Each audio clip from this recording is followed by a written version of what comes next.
जो दाल में काला है, जो बुराइयां है, जो पर्दे के पीछे बहुत कुछ चलता है, वो सामने लाने का काम बहरहाल मैं करूंगा। एक फ्रॉड करना एक अलग चीज है, लेकिन माँ बहनों के साथ फ्रॉड करना, उससे ताल्लुकात कायम करना,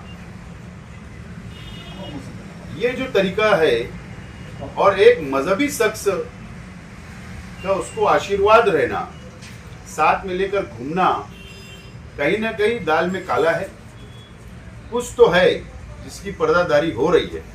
राजनीति, आंदोलन, किसान, करप्शन, गरीबी, इन सभी मुद्दों पर आवाज उठाएगा अब तक न्यूज इंडिया।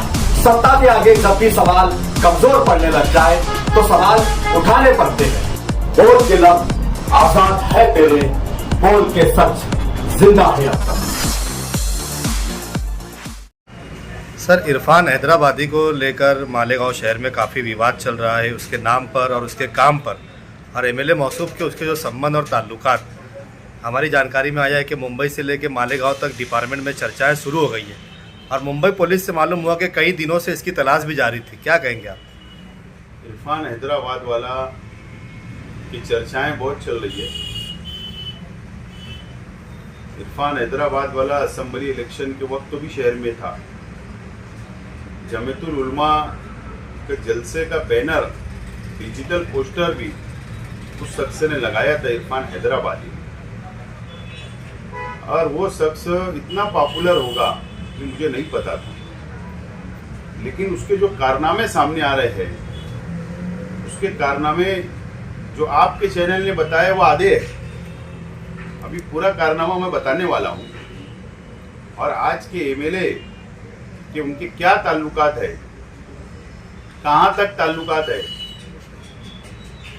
हिंदुस्तान से लेकर दुबई तक, दुबई से लेकर सऊदी तक, सऊदी से लेकर गोवा तक, गोवा से लेकर पुणे तक, ऐसे बहुत सारे कारनामे हैं इरफान हैदराबादी का।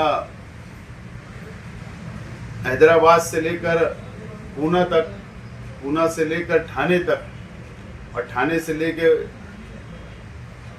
विरार वसई तक अनेक कारनामे हैं, अनेक पुलिस स्टेशन के अंदर एफआईआर है। तो सभी मटेरियल, वो सभी सबूत मैं जमा कर रहा हूं, और मुझे उम्मीद है कि 4-5 रोज के अंदर पूरा मटेरियल, पूरे सबूत मेरे पास जमा हो जाएंगे। तो उसके बाद एक बड़ी प्रेस कॉन्फ्रेंस लेकर हमको भी डिमांड करना पड़ेगी, और मैं डिमांड करूंगा, क्योंकि एक फ्रॉड करना एक अलग चीज है, लेकिन माँ बहनों के साथ फ्रॉड करना, उससे ताल्लुकात कायम करना, ये जो तरीका है, और एक मजहबी शख्स का उसको आशीर्वाद रहना, साथ में लेकर घूमना, कहीं ना कहीं दाल में काला है। कुछ तो है जिसकी पर्दादारी हो रही है। उस तमाम ही सबूत मेरे पास आ रहे हैं। अगले हफ्ते इंशाअल्लाह कोई बड़ी प्रेस कॉन्फ्रेंस लेकर बताऊंगा। जिस चीज़ की ये पर्दादारी है, क्या उसके सारे पर्दे उठाए जाएंगे? जरूर। मैं वो कहा ना कि सबूत आने दो, बात निकलेगी तो दूर तक जाने वाली है। हमारे इंतजार करो। हमारी जानकारी में ऐसा है कि जितना आपने बताया, शायद इससे भी बहुत ज़्यादा, मतलब उसका तो सोशल मीडिया और गूगल क्रोम पर भी मौजूद है। बहुत दूर तक, बहुत दूर तक कई माँ बहनों के भी मामला है।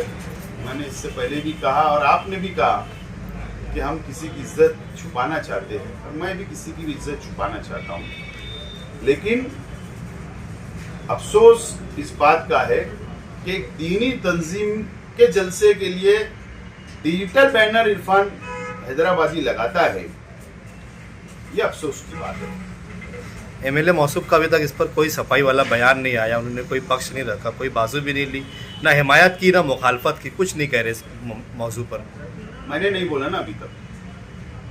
जब शेख आसिफ बोलते हैं तो सब जवाब देते हैं, अभी जब मैं बोलूँगा तो जवाब देना पड़ेगा। और वो बोलते हैं क्या, बिल में से सबको बाहर निकलना पड़ेगा, तो आप भी इंतजार करो, शहर भी इंतजार कर रहा है। मतलब आप मंत्र मारेंगे और सब बिल से बाहर आएंगे? बिल्कुल, बिल से बाहर आना ही पड़ेगा, जवाब देना ही पड़ेगा, शेख आसिफ को गालियां खाना ही पड़ेगी। थोड़ा रुकिए तो सही। या ये जवाब शेख आसिफ के लिए रहेगा या फिर शहर के लिए रहेगा? शेख आसिफ बोलता तो असल में बुरा लगता है, और अगर शेख आसिफ के अलावा कोई बोलता है तो ऐसा लगता है कि फूल बरसाते हो। शेख आसिफ बोलता तो ही बुरा लगता है, क्योंकि शेख आसिफ तय तक चले जाता है ना। अभी हमारे वकील ने कैसा जमीयत को जवाब दिया, तो ये तो मैंने कहा ना कि हिंदुस्तान की जमीयतुल उलमा सर आंखों पर, लेकिन यहाँ पर जिस तरीके से एक सियासी आदमी के लिए पूरे जमीयत को इस्तेमाल किया जा रहा है, नोटिस दी जा रही है, जाहिर सी बात है हमारे भी वकील, हम भी कानूनी वैसे ही सवाल जवाब करेंगे। तो मैंने कहा ना कि शेख रशीद परिवार, ये शेख आसिफ कुछ बोलता है तो बुरा लगता है, जवाब देने सब बाहर आते हैं और दूसरे फूल बरसाते। मिसाल है आमीन फारूक साहब, जो साबिक कारपोरेटर उनकी पार्टी के थे, 50 लाख रुपए का इल्जाम लगाया उन्होंने। जमीयत से 50 लाख इलेक्शन लड़ने के लिए 2019 में लिया गया, कोई नोटिस नहीं, कोई जवाब नहीं, क्योंकि मोहम्मद आमीन फारूक है। और हम बोलेंगे तो बहुत बुरा लगता। तो खैर, बुरा लगे, गालियां मुझको दे, हमको पत्थर मारे, सब हमारी तैयारी है। लेकिन बहरहाल जो दाल में काला है, जो बुराइयां है, जो पर्दे के पीछे बहुत कुछ चलता है, वो सामने लाने का काम बहरहाल मैं करूँगा।